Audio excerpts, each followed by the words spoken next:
humanoid ni robo ziteye nk'abantu cyangwa se zifite imiterere nk'iy'abantu. Umubare w'abatuye isi ukubye 2 n'igice ni irongano y'amarobo Elon Musk agiye gushyira hanze mu minsi iri imbere.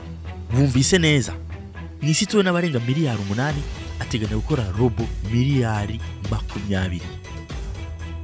Buri mwaka ngo azajya ashyira hanze robo zigera kuri miliyoni 2. Mu mibare ye ngo abatuye isi buri muntu wese azatunga robo imwe cyangwa se arenzeho.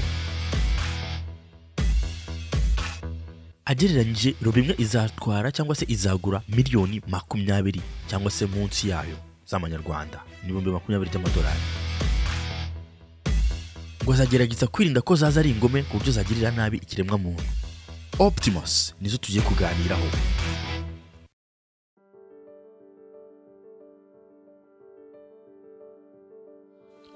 Tariki 30 hari kuwa 5 z'ukwa 9 mwaka 2022 mu cyitwa Tesla AI Day cyangwa se ku munsi wa Tesla wo guhura n'abafatanyabikorwa cyangwa se kumurika ibikorwa byayo i Palo Alto muri California. Umugabo witwa Elon Musk yazanye robo yitwa Optimus.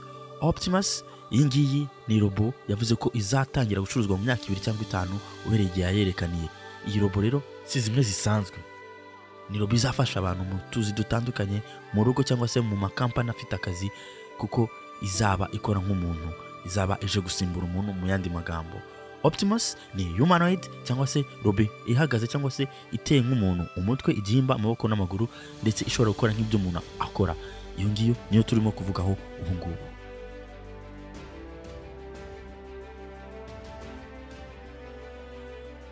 Optimus iza kwerekwa abantu yaje iteruwe cyangwa se itabasha kwigenza nk'uko umuntu abikora.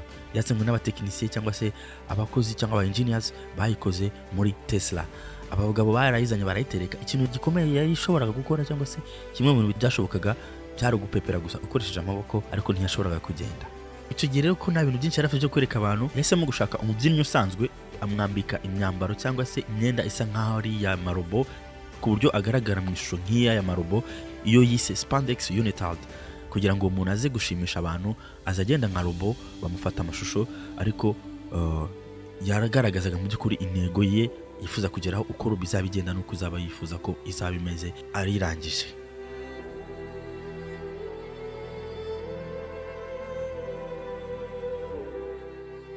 Amezi 6 gusa nyuma yo gushyira ku mugaragaro, bakomeje kuyikoraho, bakomeza kuyivugurura amanywa nijoro, birangira imenya kugenda. Optimus.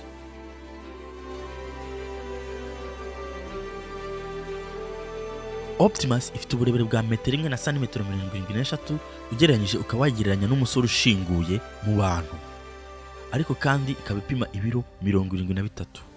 Ishobora guterura ibiro 20 igenda cyangwa se kuvana ikintu ahantu hamwe ikijyana ahandi.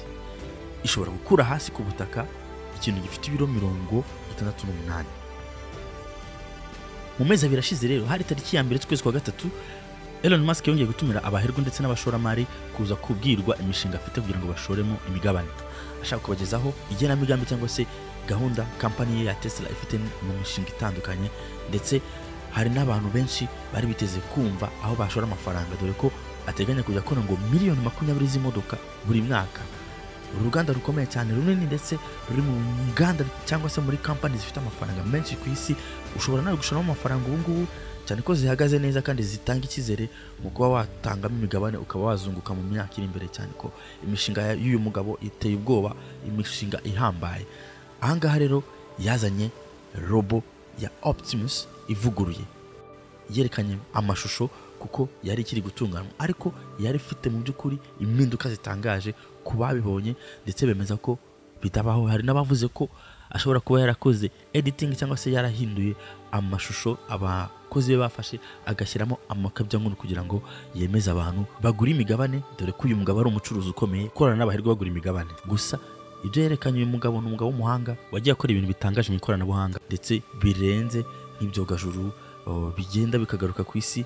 Ndetse afite iyi modoka ya Tesla, afite imishinga myinshi, afite Neuralink. Ku batayizi, ni uburyo bwo gushyira akuma gato cyangwa se link gafite ingano nk'igiceri mu bwonko bw'umuntu, imitekerereze ye igakorana na computer cyangwa se akaba yakontorora computer akoresheje gusa gutekereza cyangwa se ibintu bikajya byikora gusa bijyanye n'uburyo ubwonko bwe bukorana na computer iri hanze hifashishijwe bluetooth. Uyu nawe akaba ari umwe mu mushinga ikomeye uyu mugabo yakoze yatangiye mu mwaka wa 2006 afite intego ngo yo kubasha kuba watanga amakomane cyangwa se wabwira computer cyangwa telefone ibintu ikora utayikozeho cyangwa se utayifashe ukabitekereza gusa ubundi kabishyira mu bikorwa. Ibitekerezo kandi ngo si wenyine bifite dore ko afite abo bahanganye nka Kelno ya Brian Johnson ndetse Citaro Labs yaje kugurwa na Facebook mu mwaka wa 2019 akazana Paradromix akazana Synclone Open Water n'izindi zagiye zikora ibikoresho ngo tubashyira mu bwonko tukabasha kuba twafasha umuntu gukontorora umubiri we cyangwa se ibikoresho bimwe na bimwe atabikozeho. Ibi byagiye bifasha abantu bafite ubumuga nk'urutirigongo cyangwa se batabasha kugenda kubera ikibazo cyo kwangirika mu bwonko bakabasha kuba batanga komande umubiri kongera gusubira kumvira ubwonko nk'uko byari bihoze bataragira ibi bibazo. Kimwe mu byadindije umushinga rero ngo nuko FDA cyangwa se Food and Drugs Administration ikigo cyo muri Amerika gishinzwe kureba ibijya mu mubiri w'umuntu byose cyamwe mu burenganzira bwo kuba yagerageza ako kuma cyangwa PCI cyangwa Brain Computer Interface mu mubiri w'umuntu. Ubu tuvugana rero hashize ibyumweru bibiri gusa tariki 25 z'ukwezi gushize bamwemereye kubona no yagatera mu bwonko bw'umuntu kuko imbogamizi zose bari bafite yaramamaze kuzikemura. Ibyo tuzabiganiraho ntabwo aryo twagendereye uyu munsi. Reka twisubirire ku nama yacu wamugana n'abazungu cyangwa se kuri Optimus ariyo ituraje inshinga. Iyi robo ikintu gitangaje kuri video yerekanye nuko abantu batangajwe no kubona robo zindi zirimo zirakora indi robo. Murabyumva, robo imwe iri gukora indi robo ngo iri kuyifunga yarayikoze ariko arangije kuyikora ahereza akazi ko gukora indi robo ngo zizajya zikora. Biroroshye kuba yakora amarobo menshi ashaka kuvuga niba robo imwe ashobora kwigira ngo nkorera indi robo ikaba yabikora. Murabyumva namwe. Ikindi kandi murabyumva namara kuzikora akazihereza nanone akayihuza na bwa bwenge imodoka zizi kuko izi modoka zimaze kumenyera isi zimaze kumenyera gutembera zimaze kwiga isi kuko niko zatojwe zigira ahantu zigenda cyane ko mu magambo ye bwite yavuze ko bishoboka ko ya transferinga cyangwa se yakohereza ubumenyi bw'izi modoka muri Optimus ngo wakubitiraho nuko abantu bazazitoza imico yabo ubwumva izo robo zishobora kuba zizaba ziteye ubwoba mu bumenyi. Reka twimvire mu magambo ye bwite icyo yazitangajeho imbere y'aba shoramari n'abandi bantu bari bamutegereje. Ati bwa bwenge butwara imodoka ushobora gufata nk'ahari robo igendesha amapine yifate noneho uyihindure robo igenda n'amaguru cyangwa se uyishyire muri robo igenda n'amaguru. Muratekereza ko nta wundi muntu ufite ubuhanga nk'ubwo ari gukoresha muri AI cyangwa se muri artificial intelligence cyangwa se ubwenge kimuntu cyangwa se ubwenge karemano. Ati iryo koranabuhanga niryo tuzashyira muri iyi robo ya Optimus. Ati nibyo umumaro kuba wabasha kwigisha robo ibintu byose umuntu akora ukaba wayibwira gukora ibintu runaka byoroheje cyangwa se ukayereka ibintu igahita ibikora. Hari ababonye amarobo yakozwe n'ikigo cya Boston Dynamics abasha gukora parkour cyangwa se amasiporo cyangwa se bimwe by'imyitozo ngororamubiri bikorwa n'abantu b'abahanga mu bya siporo kandi ntibashe kugwa kuko yamaze gutozwa yamaze kumenyera. Bibitwara igihe kugira ngo utoze robo ariko ugeraho ikamenyera igeraho ikiadapta cyangwa se ikajyana n'ahantu iri cyangwa se n'ibintu biyikikije. Nabibutsa rero ko Optimus cyangwa se ku batabizi atari yo robo yonyine ikoze nk'umuntu cyangwa se ikoze mu shusho y'umuntu gusa yo nuko isa nkaho ifinyoye cyangwa se ikoze neza naho izindi zose bagiye bibanda cyane mu gice cyo ku maso ariko baha n'ubundi bice bigize umubiri w'umuntu. Tuzi nka Sophia yigeze gusura n'u Rwanda. Iyi robo ikaba yarakozwe na Hanson Robotic mu mwaka wa 2016 ikaza no kubona ubwenegihugu bwa Saudi Arabia cyangwa se Arabia Saudite leta y'Abarabu. Akaba ari robo ya mbere yahawe ubwenegihugu nka robo yaba ubwenegihugu bw'igihugu kandi ari robo. Hari robo kandi yitwa Ameka yakozwe n'Abongereza. Iyi nayo ikaba ari imwe mu robo isa nk'abantu.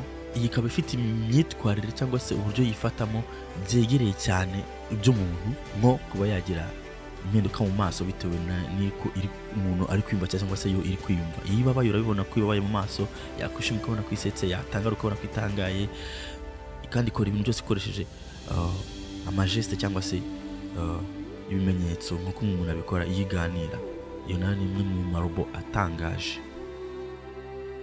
Sinabura kuvuga kuri Giya ni robo nayo itangaje iteye neza nk'abantu. Iyo ngo ikaba ifite ubuhanga buhambaye cyane mu kuganira n'abantu. Iyi ikintu cyatangaje abantu ngo umuntu washatse ko bifotozanya agafata telefone kumwe bakora selfie akayegereza ngo bafate selfie ikamubwira ngo egezeho telefone yawe uri kuyinyegereza ugatuma isura yanjye imera nkaho ndi umuntu ubyibushye cyane, gerageza wegezeho telefone uyinyegereza cyane mu maso. Tuve kuri Nadine nayo ni robo ikora kuri front office cyangwa se zimwe zakira abantu baje kubaza amakuru ahantu runaka, ikaba yarakoze umushusho y'umwarimu witwa Nadia Talman, akaba nayo robo ngo yahawe akazi ya mbere yo kwakira abantu baje bashaka service ahantu muri Singapore. Sinarangiza kandi navuze kuri Grace cyangwa se Grace, nayo ni robo yo mu gihugu cy'Ubuyapani yakozwe mu mwaka wa 2021 igihe icyorezo cya COVID cyari cyugarije isi, ubwo bitari byemewe ko abantu bahura n'abandi, isimbura abaganga bayohereza mu kazi ijya gukora akazi abaganga bagomba gukora kuko ari robo itabashaga kuba yakwandura, ngo ikaba yarafashije cyane abaganga mu kwita ku barwayi.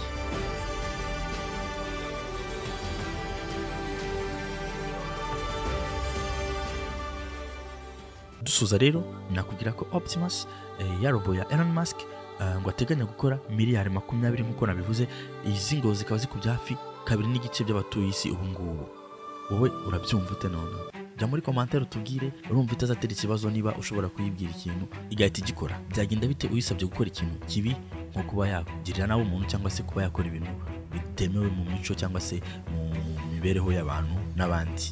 Jeni twana Clay nishimiye kugusangiza aya makuru. Niba wishimiye ibi ngibi ushobora kanda subscribe ugatanga ibitekerezo ahabigenewe hasi muri commentaire ukabisangiza n'inshuti kugira ngo udutere imbaraga zo gukora ibindi biganiro tugenda twungurana ibitekerezo aho isi igeze cyane cyane mu ikoranabuhanga.